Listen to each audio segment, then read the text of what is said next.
ये एक rare case है जिसमें आप देख सकते हैं कि नीचे की तरफ एक मोटी सी लेयर दिख रही है और ऊपर की तरफ भी एक मोटी सी लेयर दिख रही है, जिसके बीच में थोड़ा कालापन भी दिख रहा है। बेसिकली ये प्लूरल थिकनिंग का केस है और नीचे की लेयर, जिसको विसरल लेयर कहते हैं, ये थिक हो गई है और साथ में हल्का कैल्सिफिकेशन भी दिख रहा है, जबकि ऊपर की लेयर, जिसको पैराइटल प्लूरा कहते हैं, वो भी थिक हो गई है।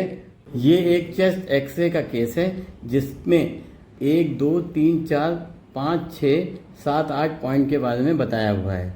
इस एक्सरे में 1, 2, 3, 4 पॉइंट बिल्कुल क्लियर नहीं हैं और 5, 6 क्लियर हैं, 7, 8 में भी दिक्कत दिख रही है। बेसिकली ये बाइलेटरल प्लूरल एफ्यूजन का केस एक्सरे में दिख रहा है। नॉर्मली इस तरीके के एक्सरे में डॉक्टर्स सीटी स्कैन कराना पसंद करते हैं, लेकिन हम ऐसे पेशेंट जिनमें 1, 2, 3, 4 पॉइंट क्लियर नहीं हैं उनमें अल्ट्रासाउंड करते हैं और अल्ट्रासाउंड से प्लूरल कॉज और पेरेन्काइमल कॉज को रूल आउट करते हैं, डायग्नोज करते हैं और ट्रीट करते हैं।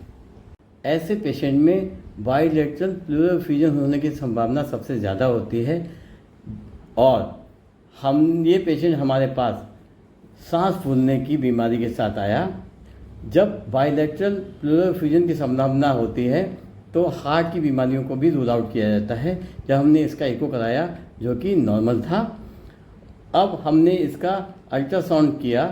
आप अल्ट्रासाउंड में देख रहे हैं कि देखिए नीचे की लेयर बहुत थिक हो गई है जो कि विसरल प्लूरा की है और साथ में ही पैराइटल प्लूरा जो बाहर की लेयर है वो भी मोटी हो गई है, बीच में हल्का सा पानी है। ऐसी इमेज क्रॉनिक पेशेंट में आती है जिसमें प्लूरा में पस होता है और जो पूरी तरह ठीक नहीं होता है और उसकी झिल्ली इसलिए मोटी हो जाती है, कैल्सिफाइड हो जाती है। तो ये एक प्लूरल थिकनिंग का केस है जो कि सांस फूलने के साथ हमारे पास आया और हमने इसको ट्रीट किया, वो ठीक हो गया।